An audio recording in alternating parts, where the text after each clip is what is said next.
Bonjour à toutes et à tous, j'espère que vous allez bien. Aujourd'hui, on va parler d'un sujet qui est vraiment très important et j'ai encore vu personne vraiment évoquer ce sujet-là. Pourtant, il est fondamental pour vraiment comprendre le développement et ce pourquoi a été créé le secteur des crypto-monnaies et vraiment l'évolution dans laquelle on se dirige.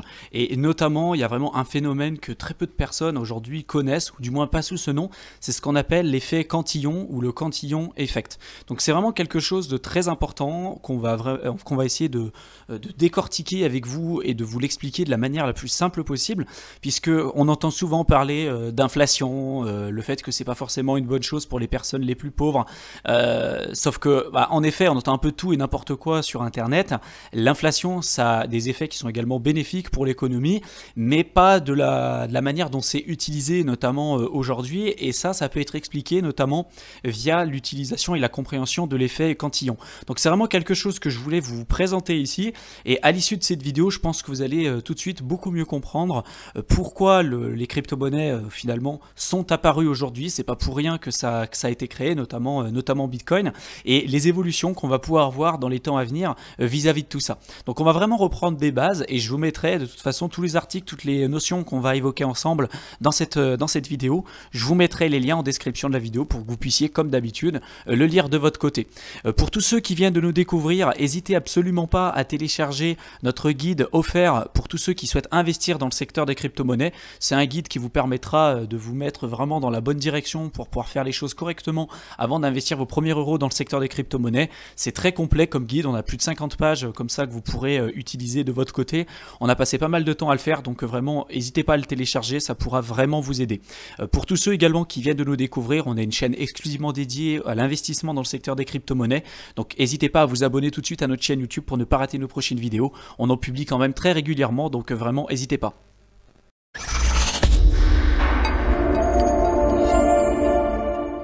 Comme je l'ai expliqué en introduction de cette vidéo, pour vraiment comprendre l'utilité et le côté un petit peu machiavélique qu'on a aujourd'hui dans le système financier traditionnel, vous êtes obligé de comprendre vraiment l'effet Cantillon ou le Cantillon Effect en anglais. Donc il y a un article qui est vraiment très intéressant, qui vous explique ça de la manière la plus simple possible. Je ne vais pas tout vous lire parce que vous voyez qu'il est encore une fois très très long, mais je vais simplement pointer du doigt les informations que je trouve importantes et après je vous laisserai bien évidemment le creuser de votre côté. Donc dans cet article, il commence par dire qu'il y a 3 semaines, le gouvernement a adopté un plan de sauvegarde géant de plusieurs milliards de dollars. Soi-disant, c'était l'argent pour une multitude de parties prenantes, y compris les hôpitaux, les États, les banques de Wall Street, etc., les grandes entreprises, les chômeurs et même les petites entreprises. Aujourd'hui, la Réserve fédérale, donc la Fed aux États-Unis, qui est la banque centrale américaine, s'est appuyée sur le cadre du Congrès en annonçant un nouveau plan d'installation de plusieurs milliards de dollars, en plus de celui qui a déjà été publié auparavant pour aider les villes, les États, etc. Donc à chaque fois, ça je pense que c'est quelque chose que vous êtes au courant. De toute façon, si vous suivez le secteur des crypto-monnaies, je pense que vous êtes déjà, vous savez déjà un petit peu ce qui se passe. Donc que s'est-il passé jusqu'à présent ? Il s'agit de la variation actuelle du cours des actions d'une entreprise immobilière gérée par l'un des plus grands fonds de capital risque et d'investissement au monde. Donc là, ils ont mis ici le nom de l'entreprise. En fait, ce qu'ils expliquent tout simplement au départ, c'est que l'argent qui était censé être utilisé pour notamment aider les États, les petites entreprises, les grandes infrastructures, par exemple aussi les hôpitaux, etc., les biens d'utilité publique, en réalité, c'est pas ça. C'est pas pour ça en fait que l'argent est utilisé. La plupart du temps, c'est pour finalement financer le déficit des entreprises qui ont fait tout et n'importe quoi.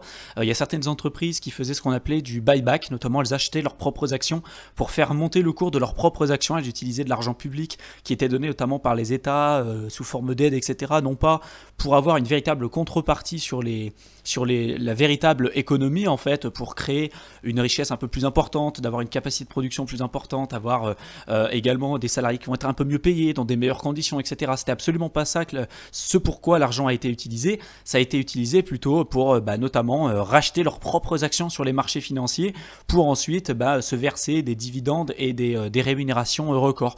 De toute façon, quand on est sur des niveaux d'entreprise comme par exemple Airbus, Boeing, etc., l'État ne pourra absolument pas les laisser tomber et c'est pas le cas uniquement pour ces entreprises-là, mais quand vous êtes too big to fail, trop gros pour finalement échouer et finalement pour faire faillite, vous devenez le problème de quelqu'un d'autre. Quand il y a des banques qui vous donnent énormément d'argent pour pouvoir investir dans vos infrastructures, si vous faites n'importe quoi finalement avec cet argent, si vous n'êtes plus entre guillemets votre problème de votre côté, si vous n'êtes pas une petite entreprise mais que vous devenez après le problème d'une banque notamment, vu qu'on ne peut pas laisser finalement les banques s'écrouler, eh ben, on va faire ce qu'on appelle un bail-in ou un bail-out. Un bail-in, c'est on va utiliser l'argent notamment des épargnants comme à Chypre pour pouvoir rembourser le déficit des banques commerciales ou même des banques d'investissement. C'est ce qu'on a vu notamment pendant la crise de Chypre que je vous ai dit précédemment.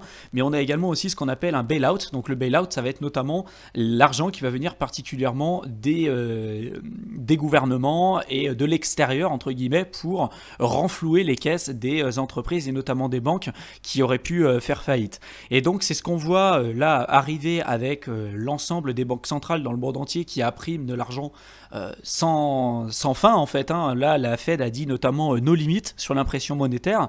Donc peu importe en fait s'ils doivent imprimer 3 trillions, 5 trillions, 100 trillions, peu importe, en tous les cas c'est no limit.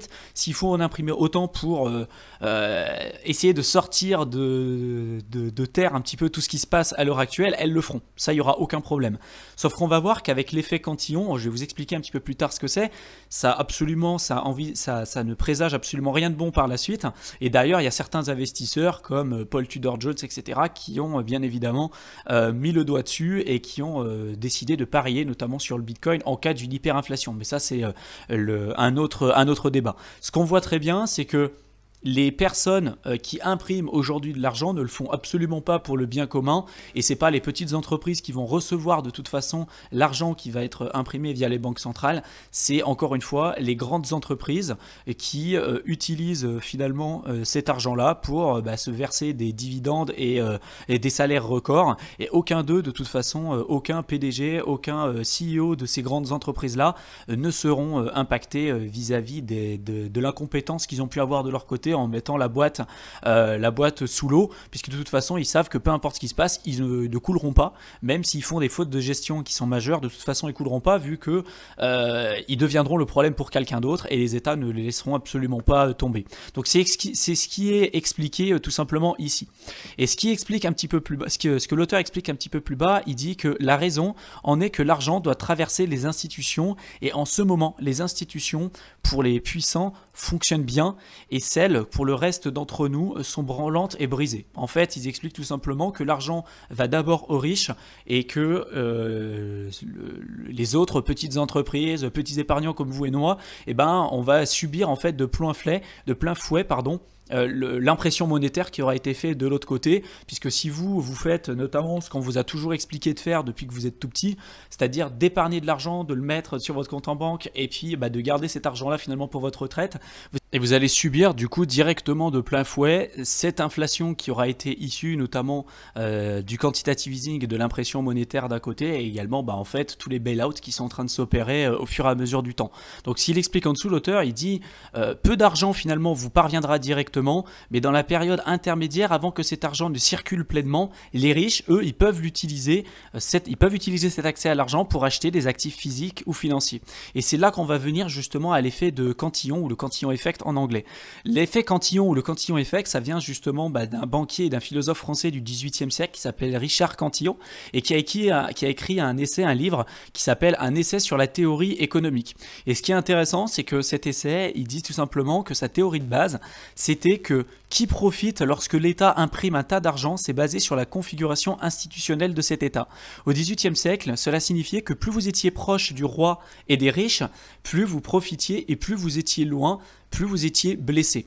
L'argent, en d'autres termes, n'est pas neutre. Cette observation générale selon laquelle l'impression monétaire a des conséquences sur la distribution qui opère par le biais du système de prix est connue sous le nom d'effet Cantillon. Pour être un petit peu plus clair, puisque ce que je vous ai dit précédemment, ça peut être encore flou, cette vision qu'a eu finalement Richard Cantillon auparavant, il expliquait tout simplement que plus vous étiez proche des personnes influentes, notamment le roi et les riches, plus vous aviez la possibilité justement de recevoir cet argent qui était tout fraîchement mis sur le marché. Aujourd'hui, c'est exactement la même chose. Plus vous êtes loin finalement de cette imprimante, des personnes qui ont la possibilité de créer cet argent-là, si vous ne faites pas partie des grandes institutions financières, des grandes banques ou des très très grandes entreprises, cet argent qui est tout simplement créé aujourd'hui à partir de rien ne vous parviendra pas directement. Et en fait, vous, ce que vous allez simplement avoir, ça va être les effets négatifs de cette impression monétaire. Puisque quand vous êtes une personne influente,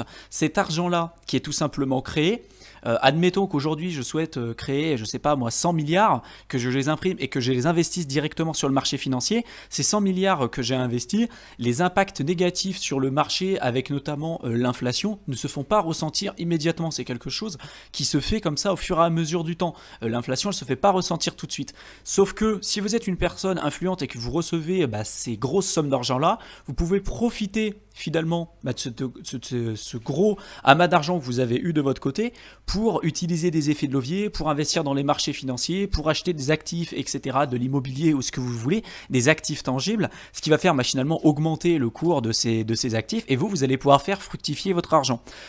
Machinalement, ceux qui sont comme à l'époque de Richard Cantillon, loin des personnes riches et du roi, vous allez être blessé vis-à-vis de ça. Parce que ces 100 milliards que j'ai évoqués précédemment, vous n'allez pas les avoir directement, bien évidemment. Par contre, les effets négatifs, les hausses des prix que vous allez voir sur les marchés financiers et l'inflation qui va résulter finalement de cette impression monétaire, vous allez le recevoir de plein fouet. Surtout si vous gardez votre argent comme ça sur votre compte en banque pour espérer en avoir assez pour votre retraite. Si vous avez de l'argent via votre activité de salarié, si vous l'épargnez et que vous le mettez sur votre compte bancaire, vous allez subir de plein fouet cette impression monétaire, ces bail-out que je vous ai dit tout à l'heure et cet effet Cantillon que je vous ai dit. Cet effet Cantillon, simplement, on peut le résumer de cette manière. Plus vous êtes proche des personnes influentes et riches, plus vous avez la possibilité du coup de faire fructifier votre argent, parce que vous allez recevoir directement cet argent nouvellement créé, donc vous allez pouvoir profiter des effets de levier et non pas des effets négatifs qui sont liés à cette impression monétaire.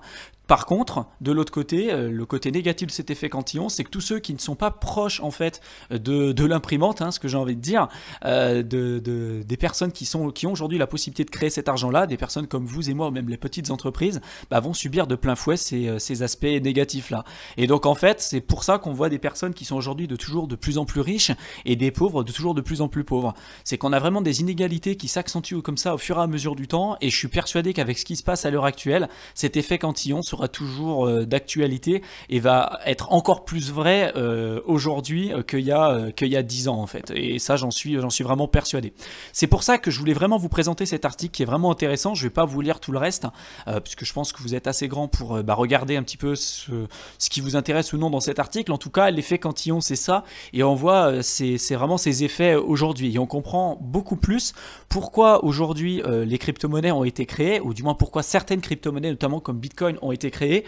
Et cet effet Cantillon, justement, il n'y en a pas en fait dans le secteur des crypto-monnaies, notamment dans Bitcoin, que vous soyez, en effet, si vous avez été un early adopter, vous allez avoir des effets de levier qui vont être beaucoup plus importants que des personnes qui vont nouvellement pouvoir investir.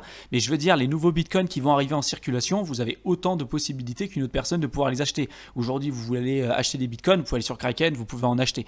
Et le fait que Bitcoin, notamment, soit capé à 21 millions, contrairement au fiat où il n'y a aucune limite supérieure, on peut en imprimer autant qu'on veut, justement, ça a des grosses problématiques qu'on a déjà évoqué sur différentes vidéos YouTube.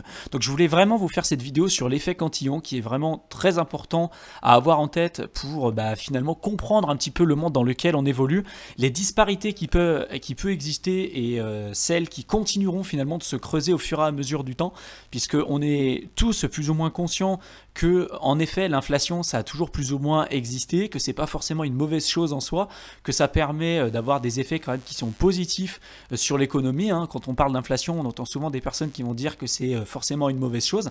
L'inflation dans le côté économique, c'est pas forcément une mauvaise chose, ça a également des conséquences qui sont positives pour l'économie et il en faut toujours un petit peu. Par contre, l'inconvénient, c'est qu'aujourd'hui, le système dans lequel on se trouve, on a vraiment des effets qui sont, je dirais, négatifs au niveau de l'inflation, puisque on peut pas imprimer de l'argent comme ça à partir de rien de manière illimitée sans avoir des conséquences qui sont désastreuses pour notre économie. En tout cas, nous, c'est notre conviction raison et il y a quand même beaucoup d'économistes qui partagent notre opinion là-dessus. Donc dites-nous un petit peu votre ressenti par rapport à ça. Dites-nous si vous êtes d'accord vis-à-vis de ce qu'on vous a expliqué là, si vous connaissiez déjà le Cantillon Effect ou non, et puis si vous partagez notre vision là-dessus. On fera, je pense, d'autres vidéos à ce sujet-là, sur l'économie, sur le fondamental un petit peu qui peut se cacher derrière les crypto-monnaies. Je pense que ça peut être intéressant vraiment de comprendre ça pour aller plus loin et voir un petit peu l'effet macroéconomique. Vous ne pouvez pas investir dans un actif si vous n'avez pas une vision macroéconomique un petit peu et de la manière dont on se dirige un petit peu avec le temps. Donc je pense que c'est intéressant aussi d'avoir ça de votre côté. En tout cas, dites-nous un petit peu ce que vous en avez pensé, si vous êtes d'accord avec ça, si vous aimeriez qu'on fasse d'autres vidéos à ce sujet-là. Et puis, comme d'habitude, pour tous ceux qui veulent aller plus loin avec nous, comme d'habitude, vous avez tous les liens qu'il faut en description de chacune de nos vidéos. Je vous souhaite une excellente fin de soirée et j'espère vous retrouver dans une prochaine vidéo. Salut!